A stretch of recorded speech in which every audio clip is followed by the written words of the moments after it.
Court to order, October 17th, 2017. I'm going to skip on the agenda to the 911 director. The committee met last week, and we had interviews. We had 6 applicants.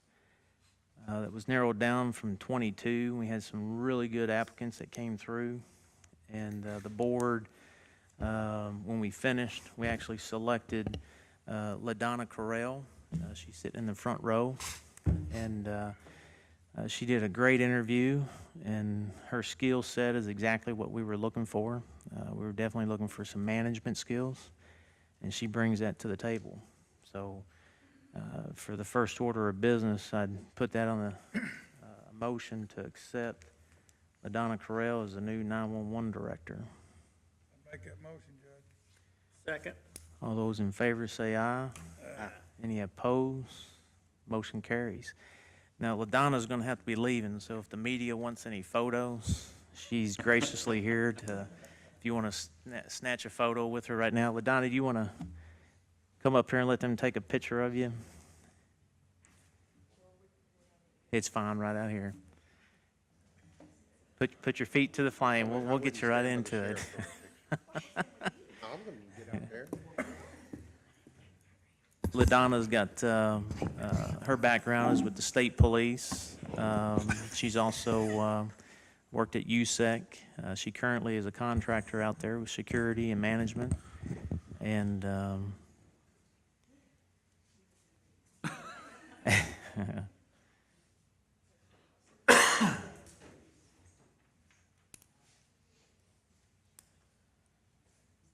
Rachel, you taking a selfie or what?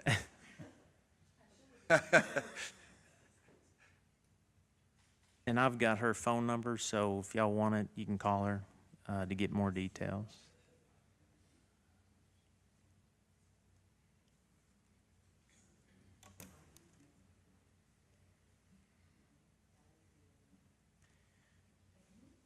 LaDonna, I appreciate it. All right.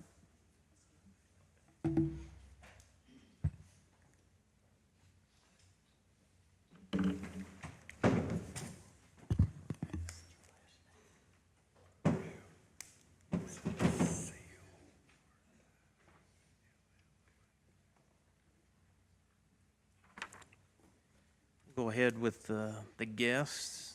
Morris County Hospital Love Light Tree Day Proclamation. I see everybody is here. Good morning. Do y'all want to come up here while I read this? We can get y'all a picture too. Come on up here. That's right. That's right. Come on up here around there. The commissioners and I will. Yeah. And if media, if y'all want to get a photo, I'll read this.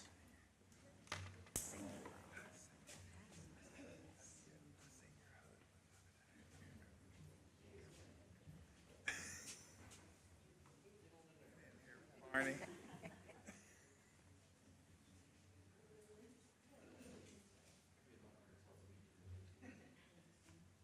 All right, I'm going to read this. Morris County Fiscal Court Proclamation, Countywide Observance of Love Light Tree Day. Whereas the Morris County Hospital Auxiliary is a nonprofit organization seeking always to benefit and promote the Morris County Hospital.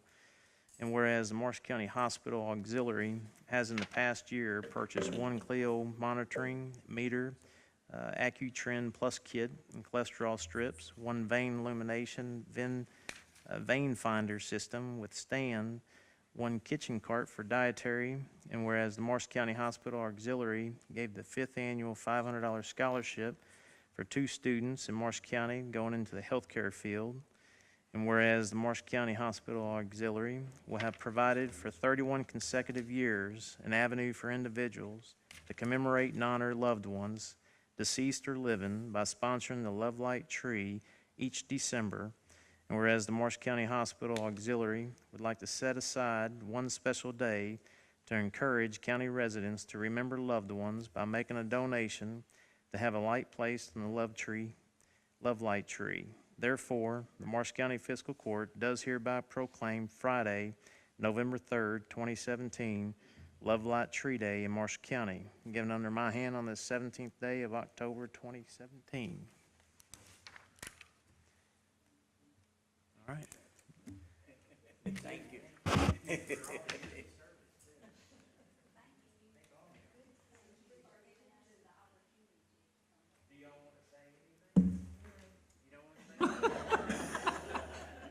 Let me say something. Go ahead, say it. Judge Miller, a few years ago, introduced me as a thorn amongst the roses. So that's why I didn't wear my jacket. I'm still a thorn. Well, thank you. Thank you. Thank you, Marty.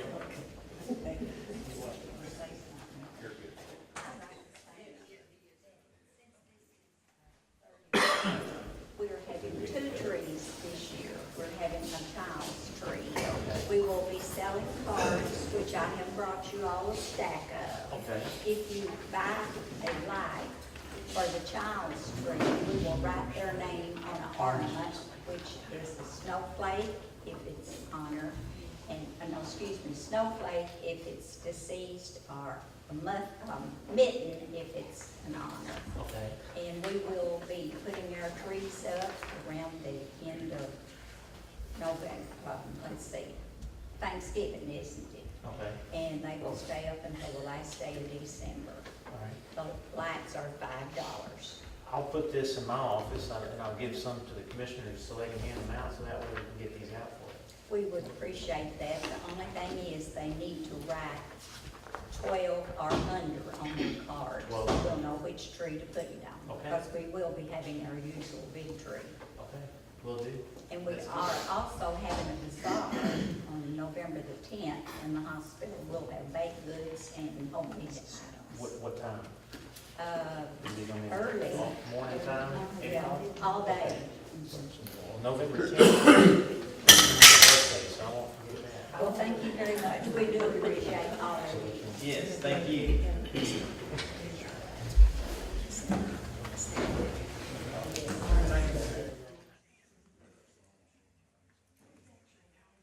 I'm gonna read this. Denise, I don't know if you picked that up, but I'm going to read what she was saying.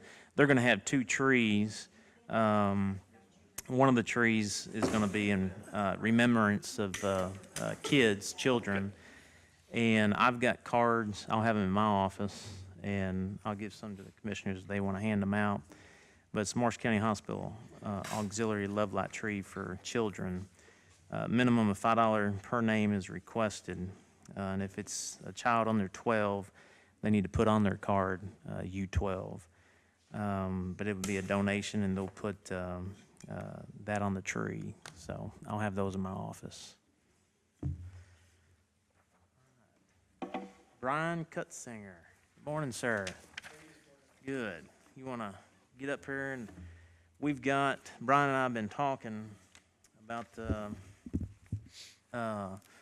opportunity for his agency to put on an advanced EMT course. And you want to explain a little bit about that and the benefits of it? Well, as I've spoke with you guys on several occasions, advanced providers, paramedics are in short supply in Kentucky, and it's widely felt in our area, but it's widely felt across the state as well. One of the reasons is because now to teach a paramedic course, you have to be accredited through an allied health commissioning service. And that's a pretty lengthy process. It's an expensive process. So a lot of what we're seeing now is that these courses are being taught through community colleges or through universities. Smaller services like ours, Mayfield, Mercy, around our area, that used to be able to do those, now no longer do those. So we're not having the supply of paramedics coming out like we used to be.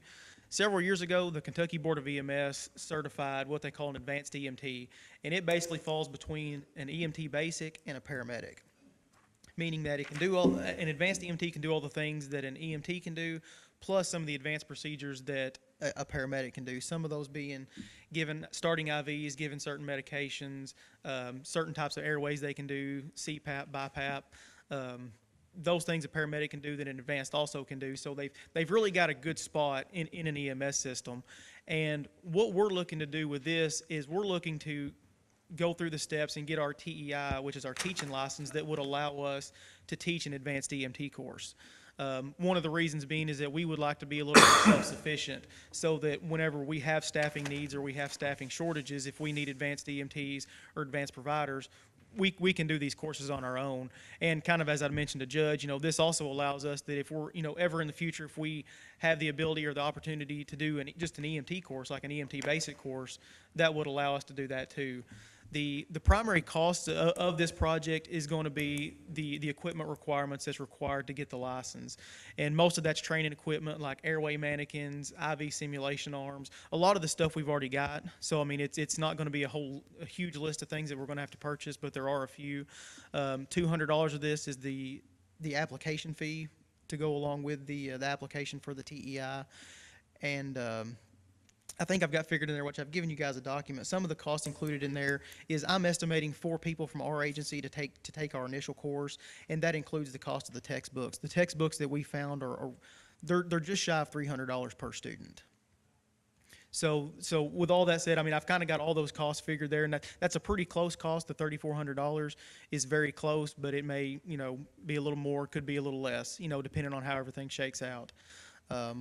We're kind of excited about this. We're hoping this goes through because we kind of see this as being a big step for us moving forward and being more self-sufficient and being able to actually hire people in, and if they want to advance themselves, then we have the opportunity to provide that in-house, and we wouldn't have to rely on, Mayfield or some other service somewhere else having to put on a course for people that we need. If we determine we have a need, then we could just step forward, and put a course together and educate our own people.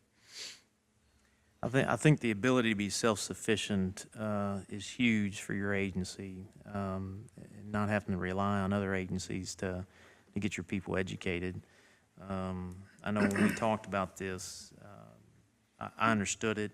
The cost is not that much to train your people, and especially with the medical field, with your first responders, the more that you are trained, the better service the citizens are going to receive. So I think this is a great idea. Do you have a time frame of when? A lot of that would hinge upon how long it takes us to get our inspection through K-beams to have it completed, because if I get the approval today to proceed with it, then we would have to establish policies for our educational facility. So, I mean, that wouldn't take a tremendous amount of time, but, obviously being our first one, we don't want to rush it. We want to make sure we have all of our ducks in a row. But we're kind of tentatively projecting shortly after the first of the year, possibly starting our first course. Okay.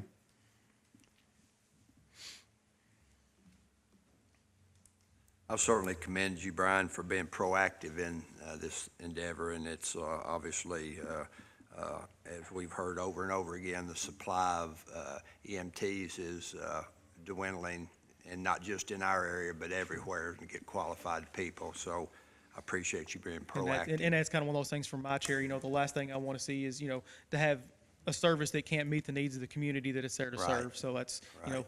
We've been struggling. I mean, I'm not gonna lie, we've been struggling with the staffing shortages, much like many services have, and I don't like it. So if there's something that we can do to kind of help alleviate that and us not run into that in the future, then I'm all ears and eager to do it.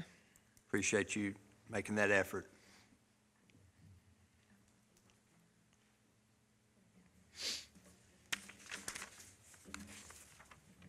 I'd we move forward with the process. We got to identify where we got funds and where we can take care of it. Other than that, I would say Yeah, what we did is we budgeted $125,000 in equipment. I think your chassis is going to be about $90,000. Yes. And then the striker lift that we approved, we originally did 2, but that cost came in more than what we anticipated. So he's doing 1, and it left some extra dollars for this advanced EMT course. you want to put a contingency in, or, instead of locking it in at $3,400, or use it as needed, or up to $4,000, however you think it'll work. Is this a projected cost? Well, whenever I had estimated the cost of our new unit and the striker, the power load system, it was going to be, I believe, around 114. So just roughly off the top of my head, I think that would leave us somewhere around 9,000 or 10,000 left over. Okay. you know, obviously I want to spend as little on it as we can, but I would hate to set it at 3,400 and then, you know, it end up being 36 or You feel 37. comfortable at 5,000? I think that would get it. Okay, that's I fine. think Move that'd it. be We- very we safe. Go up Second to Bob's motion, as much as 5,000. 5,000 now. All those in favor say aye. Aye. Any opposed? Motion carries. All right. Thank you, Thank you, sir. Judge. Thanks, Commissioners. Thank you, Brian. Under correspondence, Sheriff's Office new hire. You got the form, Sheriff, or Stephen Christopher Glenn, hired in $21.44 an hour effective October 2nd of this year. He's the new hire at the Sheriff's Office. I know Chris, he used to work at the, didn't he used to work for the Sheriff's Office? I think I know him from Cracken County, but he's a good officer. We'll move on to correspondence to Homeland Security. I'll just read this. This is the grant application. Dear Judge Neal, on behalf of Governor Matt Bevin, the Kentucky Office of Homeland Security, I'd like to congratulate you on your successful grant application submitted for the fiscal year 2017 State Homeland Security Grant Program funding. The project referenced below has been awarded $30,000. Approved scope of work, provide funding for the purchase of sonar device for the Marshall County Rescue Squad as requested in application 17154 submitted by the Marshall County Fiscal Court. No action should be taken until you receive the fully executed agreement from our office. You and those listed on your application as project staff will receive an email soon with instructions on scheduling an appointment to meet with us at our Frankfurt office to discuss your award. If you have any questions at any time, please do not hesitate to contact our grants management team. Again, please accept our congratulations and best wishes for a successful project. My staff and I look forward to working with you throughout the course of this grant. Sincerely, John Holliday. So that grant was approved, and I know that was a piece of equipment that broke down last year that we helped with the rescue squad in getting that sonar device. Next under correspondence, Medicare Prescription Plan Review Workshop. This is just to educate the community. October 24th, the Purchase Area Development District is sponsoring an upcoming workshop for the Medicare beneficiaries on Tuesday, October 24th at the Marshall County Senior Citizens Center. Individuals may drop by the center from 11:30 a.m. until 2 p.m. to compare their prescription drug plans for an opportunity to save on its cost or find better coverage. This is a free service of the State Health Insurance Program, which is a part of the PADS Area Agency on Aging and Independent Living. As elected officials, PAD board members, and leaders in the community, we wanted you to know about the upcoming event in your community. We encourage you to share the attached flyer or encourage a loved one to attend. They should bring their Medicare card, list of prescriptions, along with their frequency taken and the name of their preferred pharmacy. Should you have any questions, please contact Carissa Robertson, coordinator for the State Health Insurance Program at 270-251-6165. And that'll be October 24th, 11:30 a.m. to 2 p.m. here at the, and that's going to be the Benton Senior Citizens. Move on to old business. Approve the minutes for October 3rd meeting. Motion to approve. Second. All those in favor say aye. Aye. Any opposed? Motion carries. Ordinance 2017-11 budget amendment. This is the second reading. The total increased revenues to the fiscal year 17-18 budget is $590,512.88. The increase to an expenditure is $590,512.88 to balance. I would like to point out that there is a slight difference between our first reading and the second reading. The state and local finance officer disallowed Administrative Office of the Courts, a $2,088.40 receipts. So that was removed from the increase, and it was offsetting an expense for the judicial building. That has been removed and increased reserves by a little bit. What again did they disapprove? They disallowed, there was we were anticipating a $2,088.40 receipt from AOC for converting, their exterior lights to LEDs. We went through the proper product process, got that approved, so I was going to amend that into our budget, but the state and local finance officer would not allow that. So I do anticipate to receive it, I was just not allowed to amend it in at this time.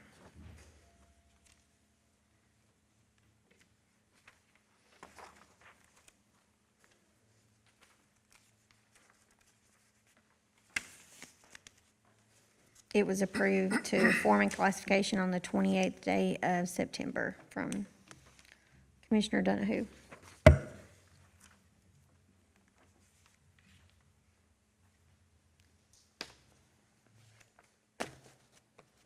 Is there a motion to accept the ordinance, Motion to accept the ordinance, Judge. budget amendment? Second, all those in favor say aye. Aye. Any opposed? Motion carries. Ordinance 2017-13, the speed limit on Olivet Hamlet Road. I know there were some citizens that, when we read this last time, we said, I think we said, stated all of Olive Hamlet Road. What that was in reference to was all of the county portion of Correct. Olivet Hamlet Road. I've had a call or two on that, Did you? Yeah. but, yeah, it's straightened up. It's Yes. And that, just the county portion from Olive down to Cedar Knob or, yep, and that's, that portion is between 962 and 1364. Yep. So this would be the second reading. Jeff, do you want to? Yes. It's ordinance number 2017-13, be it ordained by the Fiscal Court, Marshall County, Commonwealth, Kentucky, in accordance with the provisions as set forth in KRS 189.390 sub 5 sub 8, and based upon requests of affected citizens after review by Marshall County Road Superintendent, the Marshall County Fiscal Court does hereby set the speed limit at 35 miles per hour for Olive Hamlet Road located in Marshall County, Kentucky. This would be the second reading. Is there a motion to accept? motion to approve the ordinance. Second. All those in favor say aye. Aye. Any opposed? Motion carries. New business. Well, it's actually, yeah, for Olive Road. There by the church, yeah.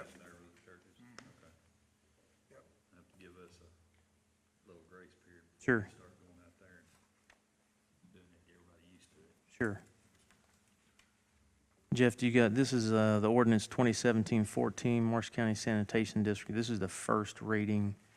We plan to have the second reading November 7th. You want to read that? Yes, and I will do this in summary. Ordinance number 2017-14, an ordinance relating to on-site and centralized wastewater systems and the creation of a sanitation district in Marshall County, Kentucky. Whereas the Marshall County Fiscal Court recognizes the need to correct and prevent the pollution of the many creeks, streams, lakes, and other water resources that lie within the boundaries of Marshall County, and finds that responsive action is necessary to safeguard and improve the public health, safety, and welfare of its citizens. And whereas the Kentucky Revised Statutes, Chapter 67.083 provides counties the authority to establish agencies which can provide necessary governmental services, and KRS Chapter 67.715 authorizes the county judge executive, with the approval of the fiscal court, to create and abolish any district/special purpose governmental entity to effect such purpose. And whereas at present, 2 sanitation districts with limited service areas operate in Marshall County Sanitation District Number 1, generally serving the Aurora area of the county, and Marshall County Sanitation District Number 2, generally serving the Draftonville area of the county. These districts were created in accord with the procedures set out in KRS 220, and because the past work of these sanitation districts is valued. And whereas the county judge executive and the fiscal court of Marshall County in seeking to improve and expand wastewater services for residential users at once to enhance the county's prospects for greater community improvement and enhance prospects for economic development, finds that the establishment of a consolidated countywide sanitation district constitutes a valuable and necessary governmental purpose, and herein creates and charges such a district to work in a collaborative manner with the Marshall County Health Department, City of Benton, City of Calvert City, and the City of Hardin, to plan, develop, regulate, and manage on-site centralized wastewater systems to the greatest extent feasible, so as to enhance the quality of life of its citizens, protect the natural environment, and promote the economic well-being of the entire county. Now, therefore, be it ordained by the Fiscal Court of Marshall County, Commonwealth of Kentucky as follows. Section 1 is prohibited facilities. Section 2, where a public wastewater system is not accessible. Section 3, where a public wastewater system is or becomes accessible. Section 4, public wastewater connection time extension permit. Section 5, exclusion of stormwater and other surface water. Section 6, creation of sanitation district. Section 7, sanitation district purposes, structure, and authority. Section 8, sanitation district boundaries. Section 9, fees, rates, and charges. Section 10, transfer of assets and liabilities and dissolution of sanitation district number 1 and sanitation district number 2. Section 11, communication and cooperation. Section 12, no general obligation or personal liability. Section 13, concordance. Section 14, penalties. That shall serve as the first reading. Move on the memo of agreement. Before that, we've got a sanitation committee meeting. I don't know if you got that for Monday. I sent back, yeah, Okay. I sent back that should be able to attend. Okay. Moving on to new business, memo of agreement, Green Acres Lane. You want to read that, Jeff? Yes. Whereas the Marshall County Fiscal Court has experienced safety issues relating to Green Acres Lane requiring a new box culvert to be installed, which will affect property adjoining said road acquired by Rafael Zaragoza and Maria Guadalupe Zaragoza by deed dated June 18, 2015, of record in Deed Book 436, page 214, Marshall County Court Clerk's Office. And whereas a portion of the Zaragoza property will be used to reroute traffic while said culvert is installed, and whereas the undersigned property owners have agreed to allow the county to undertake those efforts, now therefore it is hereby agreed as follows. Number 1, the county intends to conduct said general excavation work, which may include but not necessarily be limited to digging and or moving dirt and soil, and the possible installation, if deemed necessary, of one or more culverts, the purpose of all of which is to alleviate the safety issues in the aforementioned area. Number 2, the undersigned property owner hereby consents for the county and its employees and or agents to enter upon the aforementioned properties for purposes of rerouting traffic flow and using said premises for a public travelway. Number 3, once completed, the county agrees to restore the aforementioned premises to as close to its prior condition as possible immediately before the work was undertaken, while still remedying the drainage issues contemplated herein. We would need a motion to approve the memo of agreement. Motion to approve you signing a memorandum of agreement, Judge. Second, all those in favor say aye. Aye. Any opposed, motion carries. Next is a memo of agreement, Walton Lane. Whereas the Marshall County Fiscal Court has experienced longstanding issues with drainage in and around areas of Walton Lane, having been acquired by Keith Brenton and Jennifer Enoch by deed dated January 13, 2014, of record in Deed Book 425, page 620, Marshall County Court Clerk's Office. And whereas said issues create difficulties with road maintenance and also result in ponding of water and flooding. And whereas the county will be undertaking the following efforts to remedy these issues, and whereas the undersigned property owner has agreed to allow the county to undertake these efforts. Now therefore, it is hereby agreed as follows. The county intends to conduct general excavation work, which may include but not necessarily be limited to digging and/or moving dirt and soil, and the possible installation, if deemed necessary, of one or more culverts. The purpose of all of which is to alleviate the ponding of water in the aforementioned area and allow for free flow of water. Number two, the undersigned owner hereby consents for the county and its employees and/or agents to enter upon the aforementioned properties for purposes of performing the contemplated work described herein. Number three, once completed, the county agrees to restore aforementioned premises to as close to its prior condition as possible immediately before the work was undertaken, while still remedying the drainage issues contemplated herein. Do you want to read The next one. all of them? Because I think they're all, these three are all Walton. Yeah, and then the others are the same for different folks that own property adjoining Walton Lane for the same project. There's a Same. total of three. So you just want to, so the motion would be to accept all three? You just need a motion on all three memo of agreements on Walton Lane. Motion to approve all three memorandums. Second. Second, all those in favor say aye. Any opposed? Wendy, I have a question. Does that take care of all of Walton Lane? It doesn't, does it? It's just the part that we're going back there and pulling up the blacktop, which we should finish up today, and putting dents down. Because the banks are straight up and down on the edge of the property. I've been out there many times. Right, and to get the water away from the road where it'll, drain properly. That's what we're doing. That was a road that Back part. a year ago wasn't in that bad a shape. Now it's the worst road in Marshall County by far. Yeah. But what about the rest of the road? What about it? It's not in that bad a shape. We just pulled up where the pavement is pushed up from the equipment that's been hauled in and out. And the rest of the road's all right. I mean, it's broke up in places, but it's not. Right, I mean, it's all right compared to what you're doing, but it's not all right.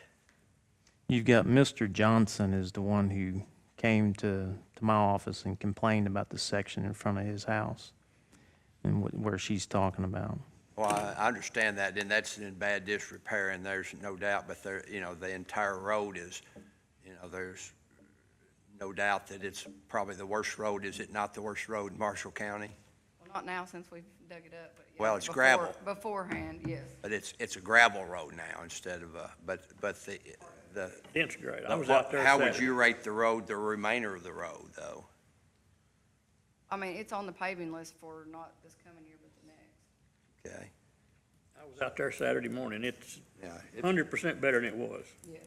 Oh, yeah, but it's gravel, yeah. That's right.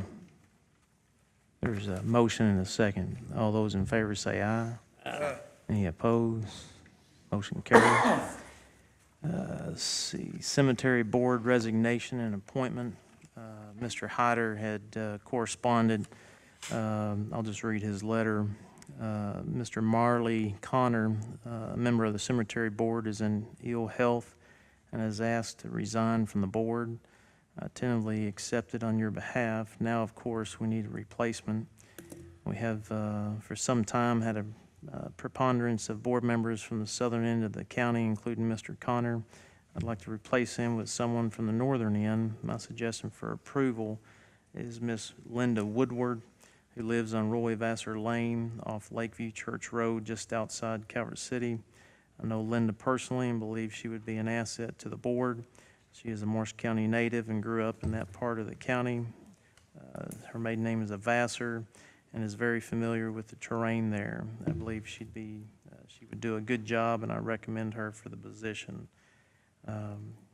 I know Linda as well, and I know trying to find citizens to sit on this board could be and can be challenging. So that would be my board appointment, would be Linda Woodward. Move that we accept Tom Hyder's recommendation. Is there a second? All those in favor say aye. Aye. Any opposed? Motion carries. County clerk's claim for preparing tax bills.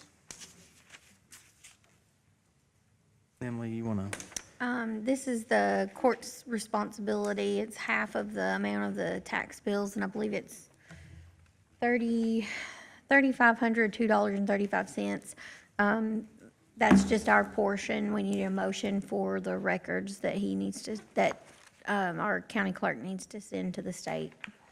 Move we pay our fair share, Second. $3,503.85. All those in favor say aye. Any opposed? Motion Wait, carries. just a minute. I mean, that's, this says 3,503 one place and 502 another, so. The top section is for the state. It's, They pay an extra dollar. they pay an extra $1.50. That's great. Yes, Okay. it's a big savings. Good eye, good eye. Next, under new business, Rivercrest Engineering. This is their engineering service proposal, loan administrative service, Phase 1 sanitary sewer expansion, Morris County Fiscal Court, Morris County Sanitation District Number 2, Draftonville, Morris County, Kentucky.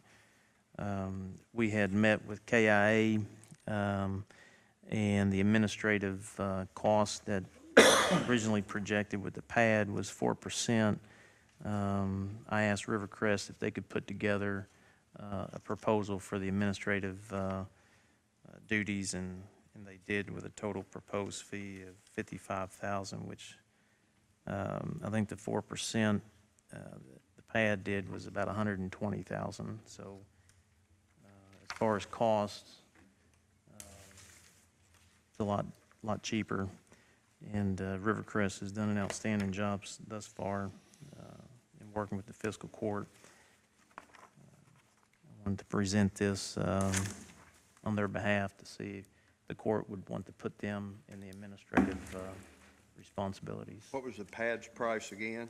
4% is about 120. So one bid is, or for services is 120,000. Are we bidding apples to apples? Are we talking apples to apples here? Well, We have nothing to gauge that by. This is the first I've seen of this, but we have nothing to gauge what services the pad is performing compared to what the Rivercrest is performing for, and it seems to be well over twice the amount. So I'd certainly like to see the information that the pad is providing and what services they're providing compared to this, so we can see what we're talking about. Over twice the cost of the other one. well, I think the other thing that you have to take in consideration is that DLG pays the pad to support the counties, and then we're getting charged an additional 4% for the administrative costs. Rivercrest, if you want to see what they've done, you can just look at the past projects that they've done for us. I'm not talking about that. I'm talking about this particular project right here and the scope of the project and what services are provided. I have no information in front of me and just got this morning for $55,000 and do not have the other alternative in the services provided by the pad office of 120. So, we're not comparing apples to apples here. I don't have any problem with the work that Rivercrest has done in the past for us. They do excellent work, but the scope of the project, the fact that one is twice what the other is, so just didn't know the scope of the project. It's to administer the project. You either have, That's acceptable to DLG? yes. Actually, DLG, if we choose Rivercrest, DLG will take, on our discretion, take the pad out and put Rivercrest in as the administrative agency.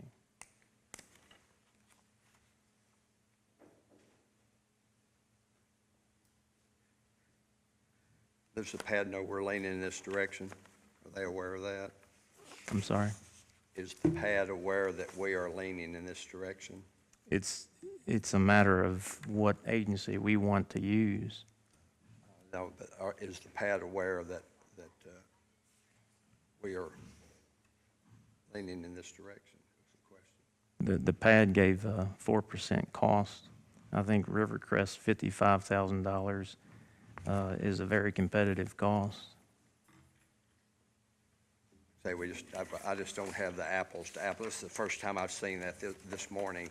Is the first time I've seen this documentation and have seen nothing from the pad. So their scope for their $120,000. That's my point.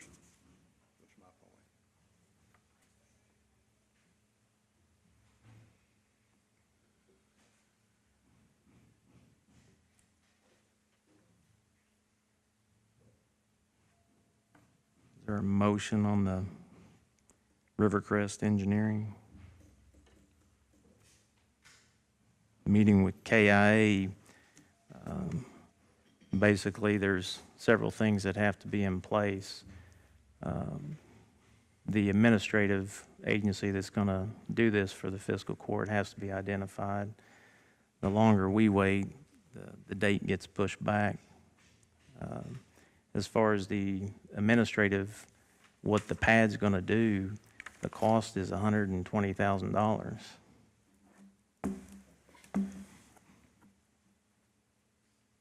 Rivercrest is saying that they will do the exact same thing for 55. I guess that's the question, if it's the exact same thing.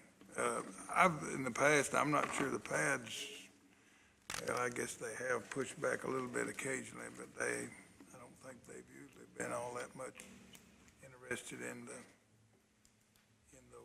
necessarily those dollar managing all that, but in some situations, put it that way.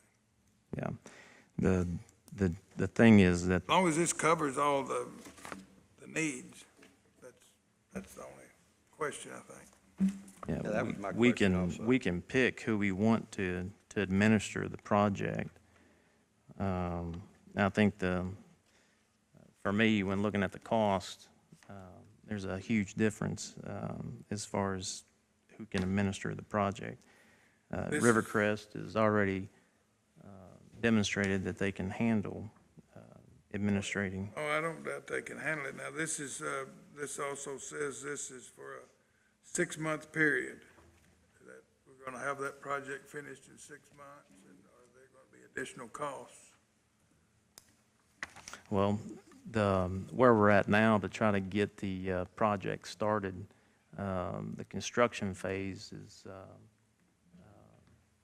the only thing that we didn't put into I think the motion when we did the planning and design. So the construction That's cost done. is, yes. This is the construction phase, but they're limited it to 6 months, and if that's what I was wondering, is so there's not any additional cost if that's. I think that's just a timeline that they put down. That's the goal, is to get it done.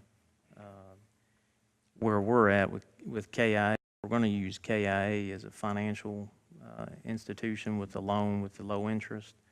There's some hurdles that we've got to clear. For an example, if we're going to change the administrative agency, that's one thing that we have to do. The other thing is our 2016 audit. It's been submitted to the ADA, and trying to get them to go ahead and speed that up, because the KIA is not going to move forward until they get that audit. Obviously, that's out of our hands, but that's the next pressing issues for them to review that. And when do we think this will start, the project? If we can get the audit to KIA, then February is when they're wanting to start. If not, then we're going to get pushed back potentially to May. I don't have any problem with that.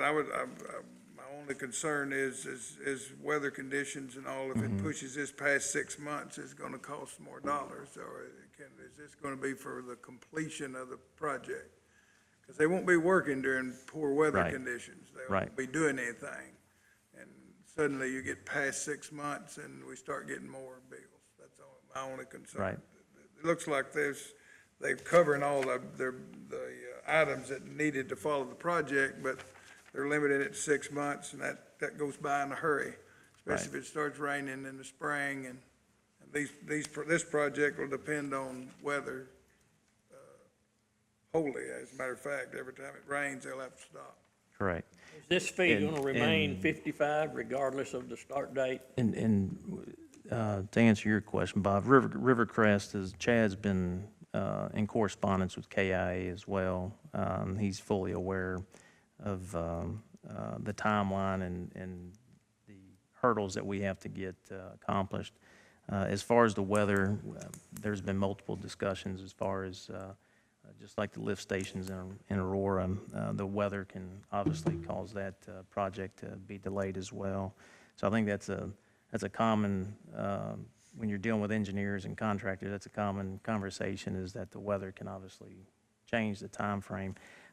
I think that the 6 months is just a projected timeframe to get it completed. I just prefer it said the completion of the project, really. I mean, if that's, and I wouldn't have any problem with it. We can, if you want, we can do contingency on that if you want.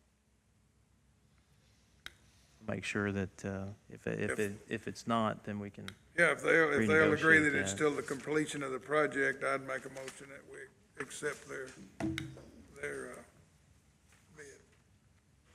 is there a second? Second. All those in favor say aye. Any opposed?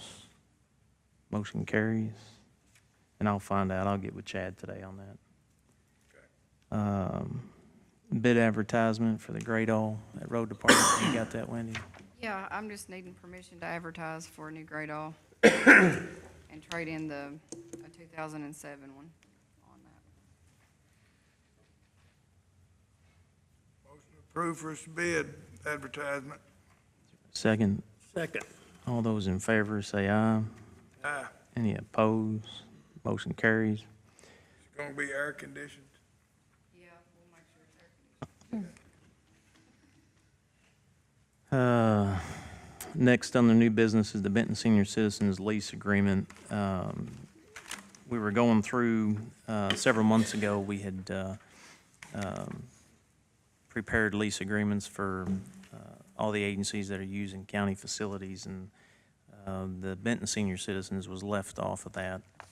So when we had reached out to the agencies to see if they had gotten their insurance, liability insurance, we identified that there wasn't a lease agreement with the senior citizens. So we had the county attorney draft a lease agreement up with the Benton Senior Citizens. You want to read that? Should be consistent with the other ones.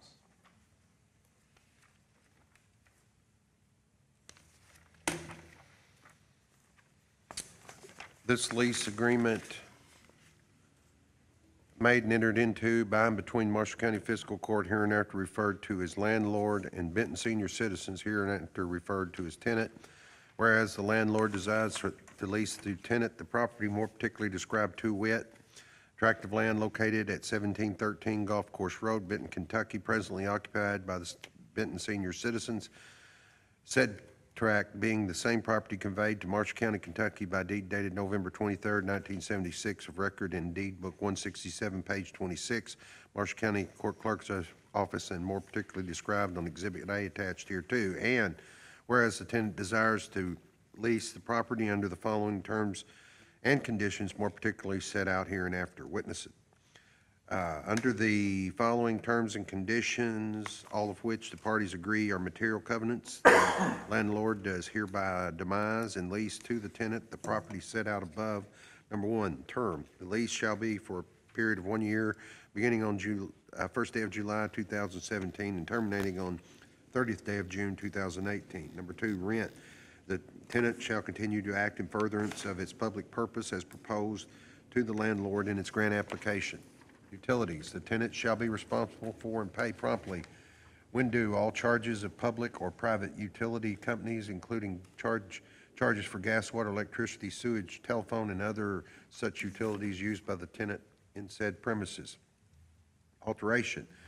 The tenant shall have the right to make non-structural alterations to the interior of the leased premises, provided, however, such alterations shall be of good workmanship and material and shall not lessen the value of the leased premises. Title to all such alterations, changes, or improvements made by the tenant shall become the property of the landlord at the termination of this lease, except trade fixtures, and items of equipment and personalty placed on the premises by the tenant. Repairs and maintenance, the landlord shall repair and replace the structural portions of the roof, foundation, walls, floor, windows, heating and cooling systems, public plumbing breakdowns, and electrical problems, with the exceptions of light bulbs and any repairs that are necessary due to the negligence of the tenant or its guest. Should the landlord neglect or refuse to make such repairs after notice from the tenant, without liability or forfeiture of the term herein, may make such repairs and deduct the full cost from any present or future rent payable until the tenant has been paid in full. Anything to the contrary herein notwithstanding, to terminate this lease so long as written notice of the defect. It also indicates an intent to terminate for failure to repair. Sublease or assignment. Tenant may not sublease any part of the premises or assign this lease without the written consent of the landlord, and in the event any assignment or sublease is made, the tenant shall remain responsible under the terms and conditions of this lease. Partial or total destruction. Should the leased premises or any improvements in the area leased by the tenant be substantially or totally destroyed by fire, the elements or otherwise so as to render the said building totally unfit for the tenant's occupancy, either party shall have the option to cancel the remaining portion of the lease or any extended period or term thereof by giving the other party written notice thereof within 30 days after such destruction. Insurance. Personal property is the responsibility of the tenant to carry proper insurance covering its items personally located on the premises from loss due to fire, other elements or acts of God, and theft. Liability insurance. The tenant shall provide and maintain liability insurance for leased premises against liability arising out of the use and operation of the leased premises due to bodily injury, deaths, property damage, and the minimum amount of $1 million. The tenant shall provide a copy of the liability insurance policy, which will carry a 30-day notice of cancellation clause to the landlord. Leased premises. The landlord shall be responsible for insuring the leased premises except for any personally placed thereon by the tenant in such amounts as the landlord may determine will adequately replace the leased premises. Cross waiver of subrogation. The landlord hereby releases the tenant, any assigns and sublessees, and the tenant and any assigns or sublessees release landlord from and against any and all claims, demands, liabilities, or obligations whatsoever for damage to the property or loss of rents or profits of either landlord, tenant, and assigns resulting from in any way connected with fire, accident, or other casualty in the building, whether or not such fire, accident, or other casualty shall have been caused by the negligence or contributory negligence of the landlord, tenant, or assigns, to the extent that such damage or loss is either insured under any insurance contract which at the time of damage or loss permits waiver of subrogation rights prior to the loss thereunder, or was to be insured against the provisions of the first paragraphs of this section. Legal use only. Tenant shall use the leased premises for legal purpose, and any violation of the covenant shall be considered a material violation of the terms of the conditions of this lease. Severability. In the event that any one or more of the provisions contained in this agreement shall be held to be invalid, illegal, unconscionable, or enforceable in any respect, the validity, legality, or enforceability of the remaining provisions of the agreement shall not be affected or impaired in any way thereby. Further, it is agreed between the parties that any provision deemed as such will be applied to the fullest extent so as to avoid illegal or unconscionable result. Counterparts. This agreement may be executed in any number of counterparts, each of which shall be deemed an original, but all of which together shall constitute one and the same scope of agreement. This agreement shall be binding upon the successors and heirs and assigns of the parties, and can only be amended by signed writing properly executed by both parties. Should any provision of this agreement require judicial interpretation, the parties thereto agree that the court interpreting or construing the same shall not apply a presumption that the terms hereof shall be more strictly construed against one party by reason of the rule of construction. That document is to be construed more strictly against the party who itself or through its agent prepared the same. In witness whereof, the parties hereto have duly executed the foregoing instrument. Is there a motion to accept the lease agreement? Have the senior citizens been notified of this document? the court, back when we did the budget workshop, we had discussed all the agencies that are in county buildings and properties that we have a lease. The court took action and approved the lease agreements.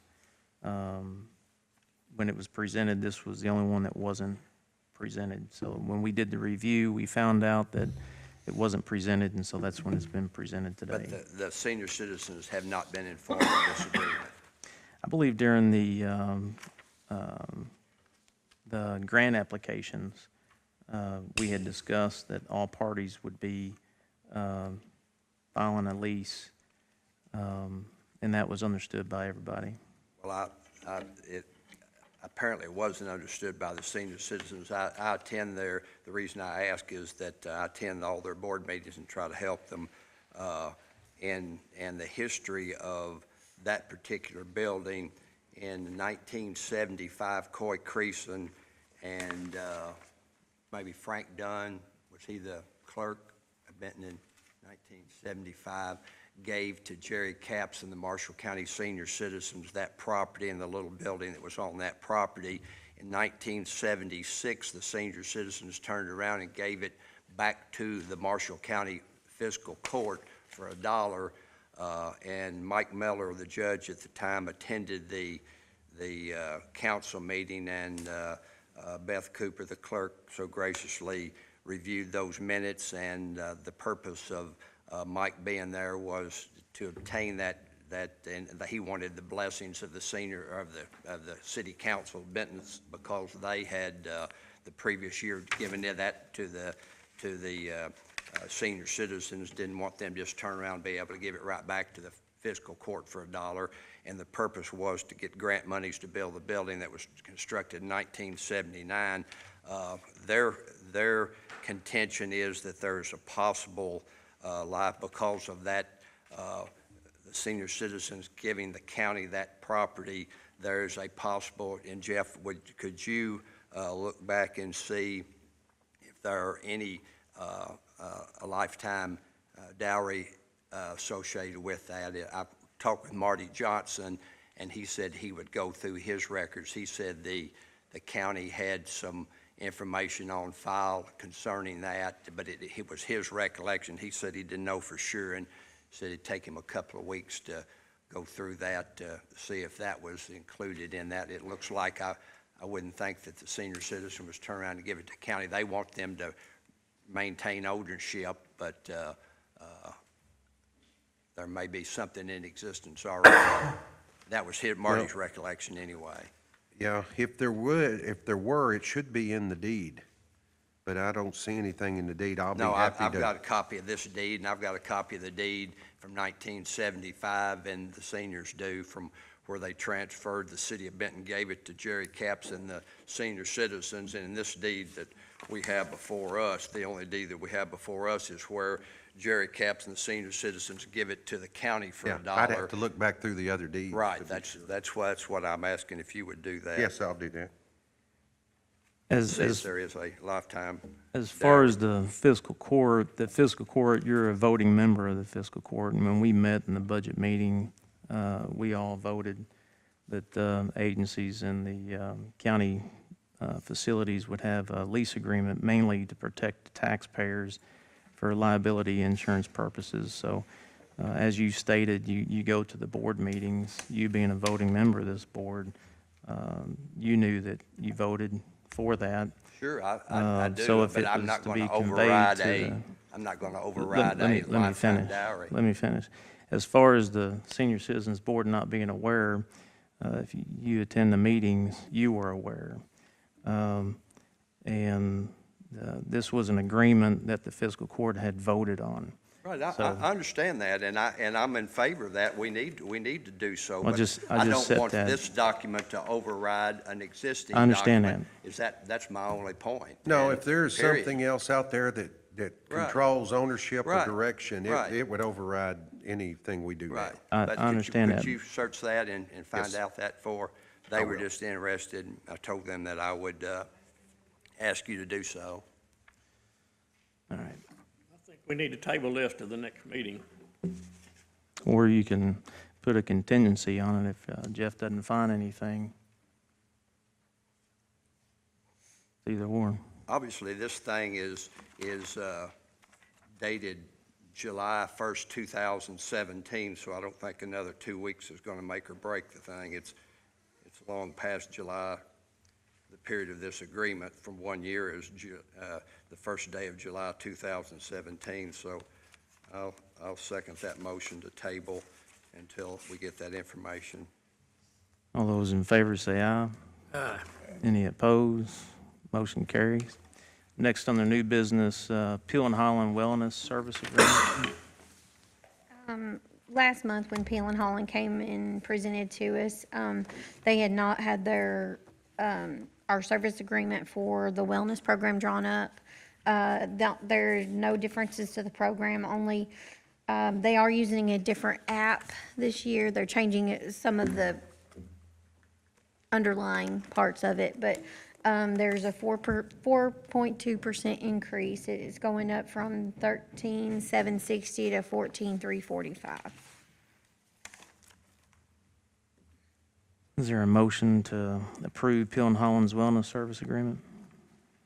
Motion to approve. Second. All those in favor say aye. Any opposed? Motion carries. Next is the county attorney investigator position. Yes, we addressed this back during budget, and some money was set aside. I told you I would investigate it and come up with a job description. Emily has worked with me, and we have done that. And I have, it's quite detailed job description, and I think it could even include a lot more items. But I think this is a position that we could utilize and would benefit both the court, the treasurer's office, and my office as well.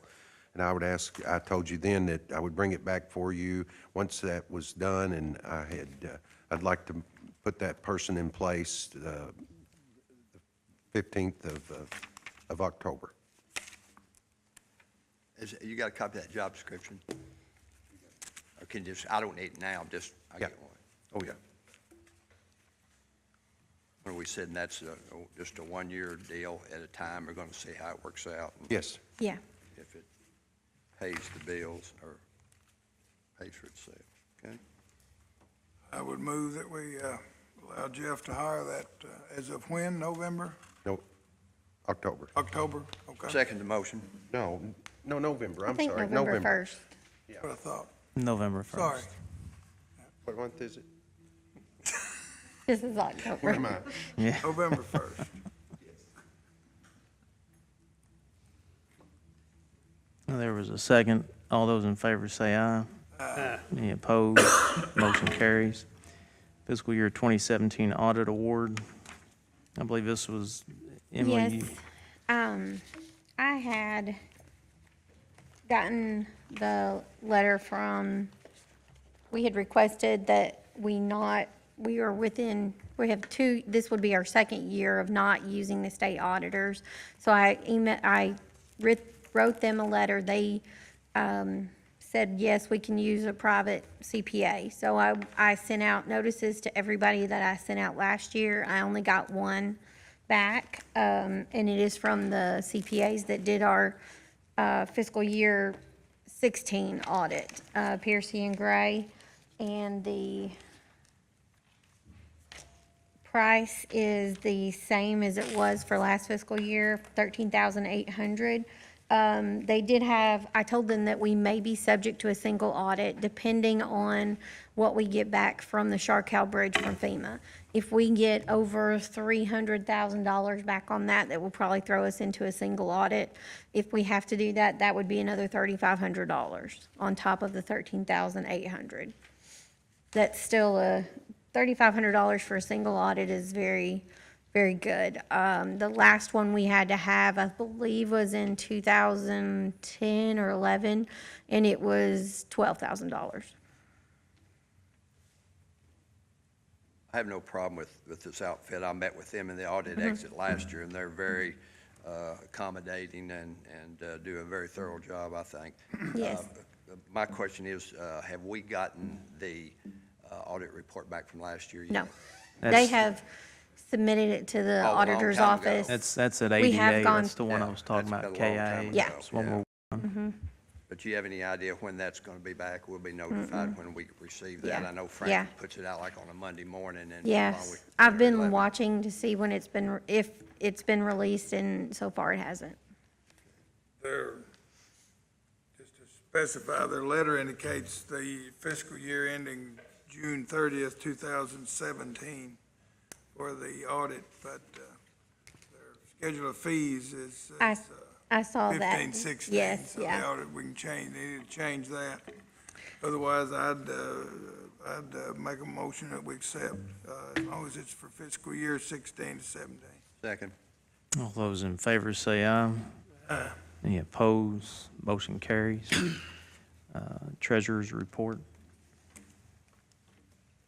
As of September 30th, 2017, the general fund had a book balance of $216,608.99. Road fund, $1,397,974.40. Jail fund, $147,071.01. Grant fund, 0. 911 fund, $72,393.16. Occupational tax administrator, $4,699,988.13. Veterans Van Fund, 0. ABC Fund, $139,420.49. And the Building Inspection Fund, $34,310.88, for total reporting funds of $6,707,767.06.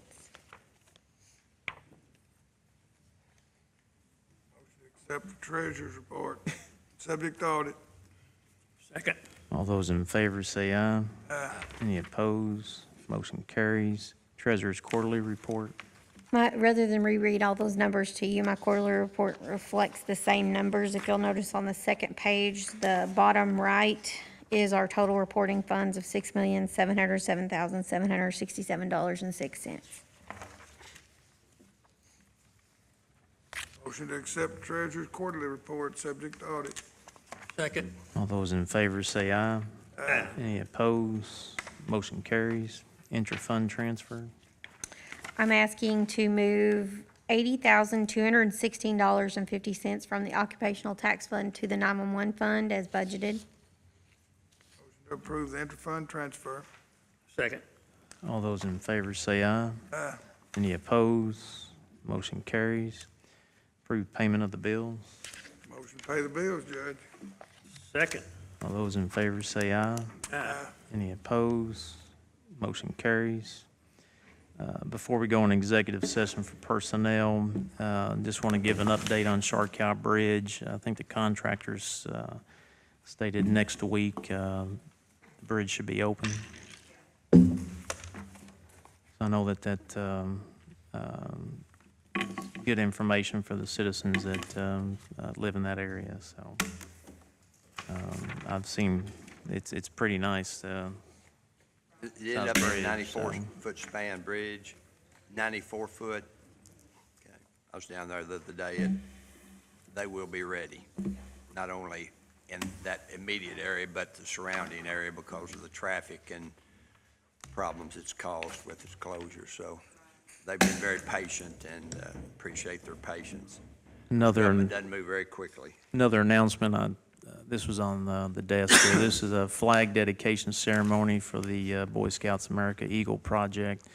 This is going to be Sheriff Kevin Byers and Wyatt Moser, Saturday, October 21st, 2017 at 1 p.m. at the Morris County Sheriff's Office.